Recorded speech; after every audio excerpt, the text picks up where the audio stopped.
Hello everyone. On the 23rd of April, my first single ever will be released, and it's called Haldjarajad Fairy Pahts. And I wanted to share a few words about this tune. It was born because a friend of mine asked me to make a little arrangement for her animation. She's graduating from Arts Academy in Tallinn, and I decided to make a whole arrangement for this part of the animation. And when we were in the studio, we decided to use something much more minimalistic instead of that. And I felt like I really want to share this arrangement that I made with the two recorders and my voice. And then I found Sinan, who is also a student in Viljandi Culture Academy. He's studying in the master's program of production, and I'm very happy I did, because he has made really interesting things with my tune. So now I wanted to ask a few questions also from Sinan, how this production was born, that he would explain what he added to what I already created. When Kadri approached me with this idea first, she already had a pretty produced and pretty much done idea of the song. Actually, it was very easy to work with it. I just needed to record it and mix it just to make it sound more professional, and then I had the idea of adding some what I call reinforcements to the track. So I would say the number one thing I added to the track, which originally wasn't on there, is this choir.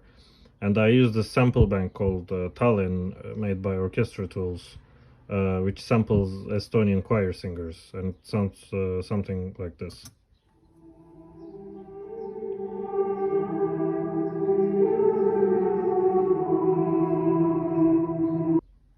Another thing I did was to record these small wood percussions and some hits on some wooden boxes, etc., to create this percussive kit, particularly for this track.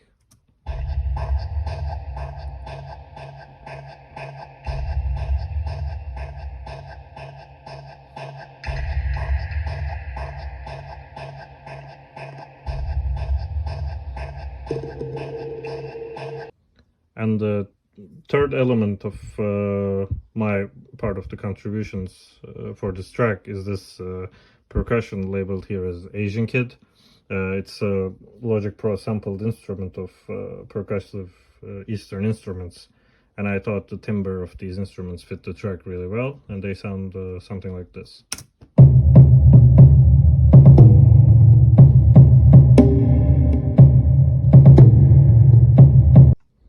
One funny accident that happened, which actually brought a whole other dimension to the song, is that I'm not sure either myself or Kadri hit the microphone stand by accident, and it created this very low rumble, and so I made this sort of kick sound from it. But it's only audible in headphones and systems with subwoofers, so it's a bit of an Easter egg for those who listen on bigger systems. And it sounds a little bit like this.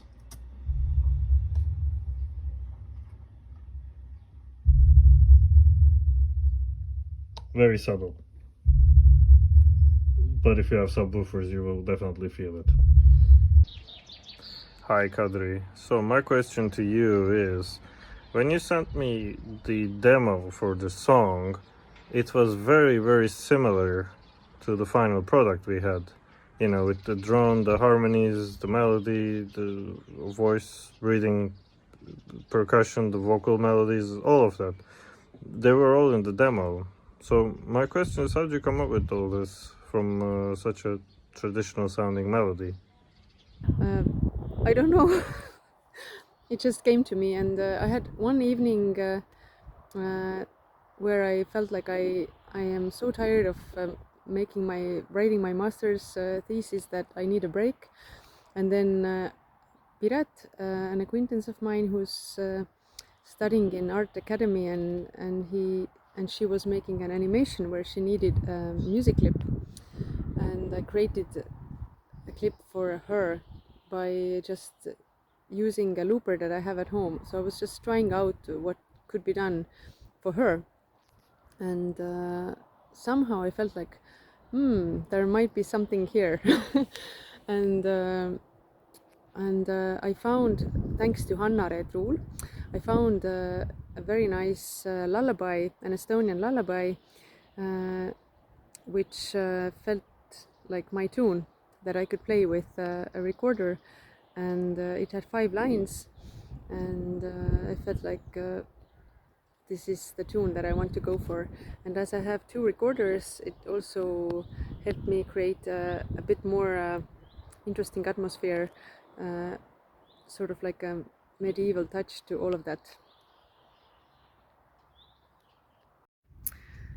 And the next question to Sinan, the producer of the tune Haldjarajad, Fairy Pahts, is that why did you make a spectogram of this tune?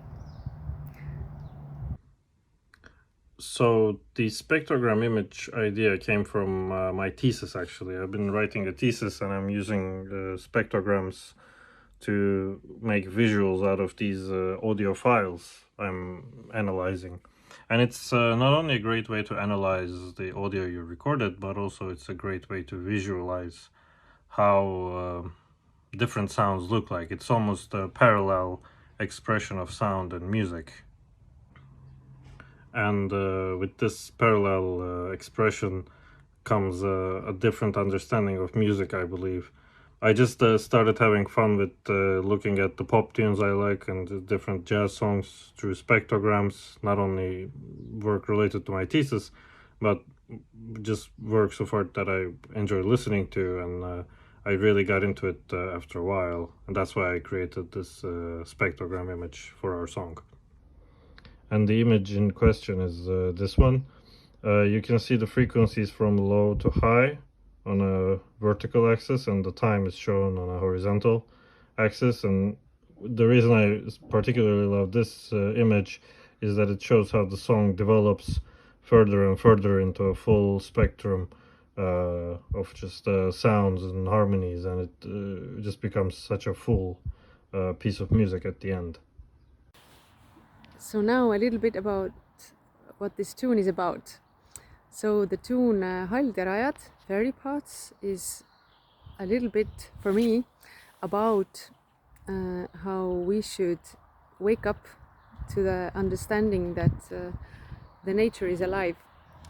When I look around me in Estonia or everywhere else in the world, I feel that very few people have connection with nature, and not many people take nature as their own friend or their own partner, and we sort of feel like we are the kings and queens of nature and can decide and do anything. But people in the old times and many indigenous people nowadays also, they feel that nature is their brother or their sister, and whenever they take something from nature, they make a sacrifice or they give something back, or they pray with their good heart that please give nature, and they give thanks after. They don't just take and take and take and forget about giving anything back. But yeah, so this is the way we live nowadays in a way. So I felt like when Piret made a clip about death, then for me this tune is about, in a way, like falling asleep, but it's also about waking up to the fairyland, waking up to the understanding that nature is very much alive and conscious. And we as Estonians especially, who have gone to sacred groves and have had nature worship in the past, should understand this. I think it's about time to remember that again.